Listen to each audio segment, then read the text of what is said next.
there, which I podcast every week, at least one day a week. This is my first live audience. Pretty cool. All right. And I appreciate you guys showing up. I really do. This is a great crowd that we got right now. And I'm going to read you a sort of story. That's what we do. We talk about everything. You see, extraterrestrial, extra-dimensional, UFO, cryptid, paranormal, and supernatural. Put it on down there, right? So we do this because the fans of my work, because this is for the kids, these books are for the children, 10 and up, right? And we do adult sci-fi as well. Right? So this gives the fans an opportunity to come and brainstorm and pick my brain and actually put input in as to what I may write about the next time that they see me or that they read a book. And I really appreciate those guys. So this comes in from a guy from Erin, Tennessee. Well, he's from Baltimore, Maryland. Take it back. He's from Baltimore, Maryland. And I tried to paraphrase it because he wants to remain anonymous. You know how that goes. He said, I gotta still work, I gotta eat. Apparently he don't want to get, ostracized for what he said he saw.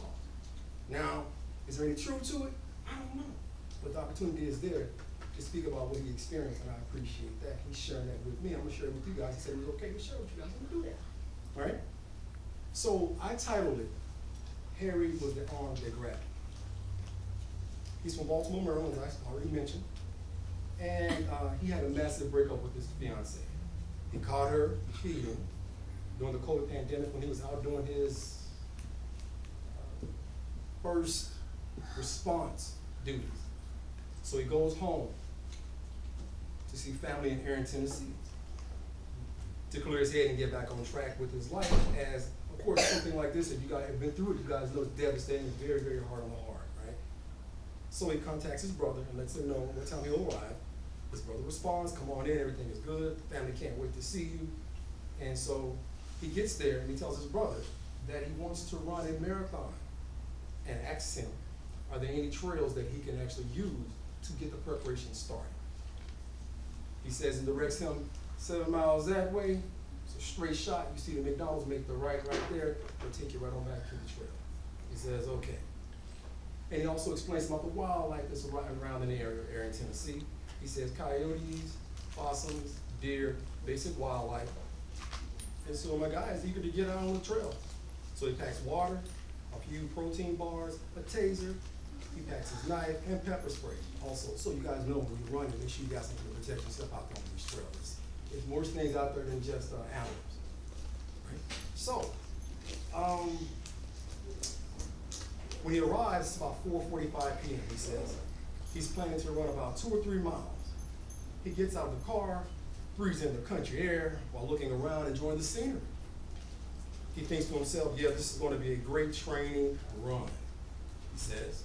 Some of the wildlife has made themselves known, so he takes off, making good time, he says. He checks his watch and realizes he's about 2.7 miles on his run. He goes all out to complete the run. You know, when you're at the finish line, you want to participate and act as if you're doing that actual run so you can increase your run time, right? And while running, let me see, he notices there's a bench that looks really, really, really weathered next to a large rock. He stops and sits on the rock, pulling out his water and protein bar to refuel. He feels accomplished with his run time. It's quite calm, and when suddenly he notices deer exploding from the bush, frantic. This startles him as he stands immediately trying to see what could be pushing them so abruptly. He notices a large buck looking back at the opening, but the buck never notices or acknowledges him. It just looks back, breathing heavy, then it darts off to catch up with the rest of the herd. Then it goes dead quiet. He still looks for what has caused the stampede. There's a creek about 150 yards in front of him with a weird fog hovering around it. But he also notices that it's strangely dark, he says, as if a time jump or missing time is taking place. He doesn't have a flashlight or a headlamp. This whole situation has gotten spooky. The only thing he can think of is his car and safety. So he begins to move as he does, he notices a slight movement and crunching in the bush flanking him. But visibility is gone due to the low lighting. If anyone has ever been out in the woods at night, you guys know it hit a little different. You can't see your hand in front of your face. But he stops, and this thing stops as he stops. He can't make out what it is still. Only it mimics his every move. He takes off in a light sprint. That's what he says. This thing begins to scurry with him, and it sounds like it's on two legs upright. He says he increases his pace, but doesn't want to tire completely because he realizes he's being stalked. The only thing he can remotely see is the trail. And something darts past in front of him, and he stops. Then this unknown thing lets out a loud, gut-wrenching roar that makes his blood run cold.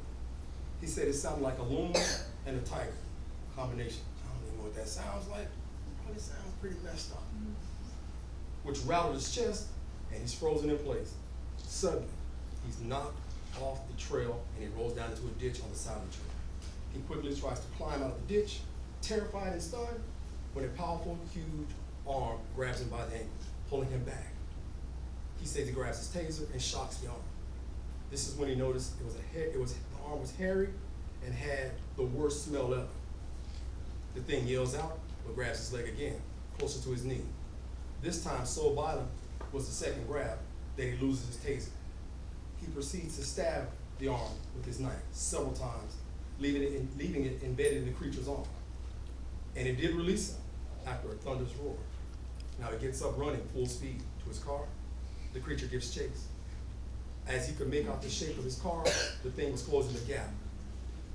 He had the presence of mind to hit his car alarm, horns blowing, lights flashing, and the thing stops. He jumps into his car.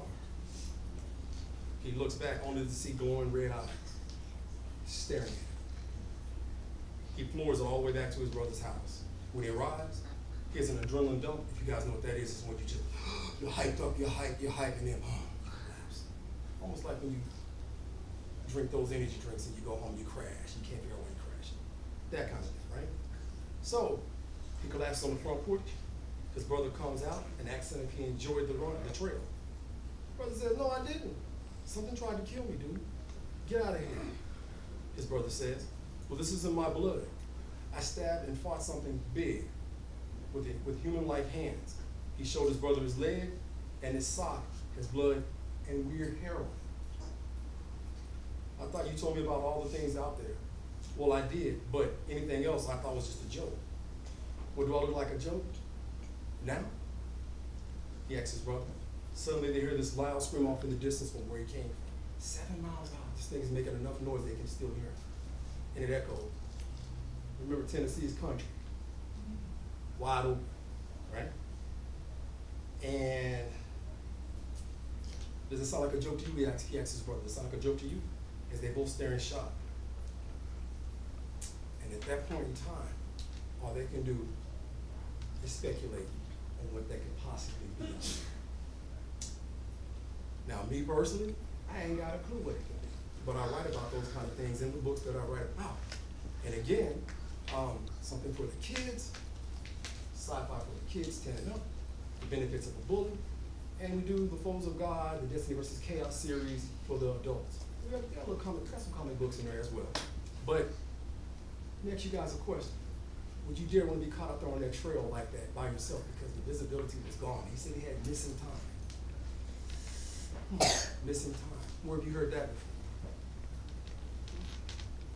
Out there by yourself, no way to defend yourself, or the defense mechanisms that you use were inadequate. You guys think about something like that. So I'm gonna land my plane, but in closing, like I said, every single time we stop, would you dare? Make sure you check the dark recesses of your home, your closets. Make sure if you work into the wee hours of the night and into the wee hours of the morning. Make sure when the visibility is low, you check outside of your car, under your car. Be mindful of your surroundings because you never know what's lurking in the jar with the hairy arm waiting to make you a story. And until next time, you guys, stay safe and you guys still in the best.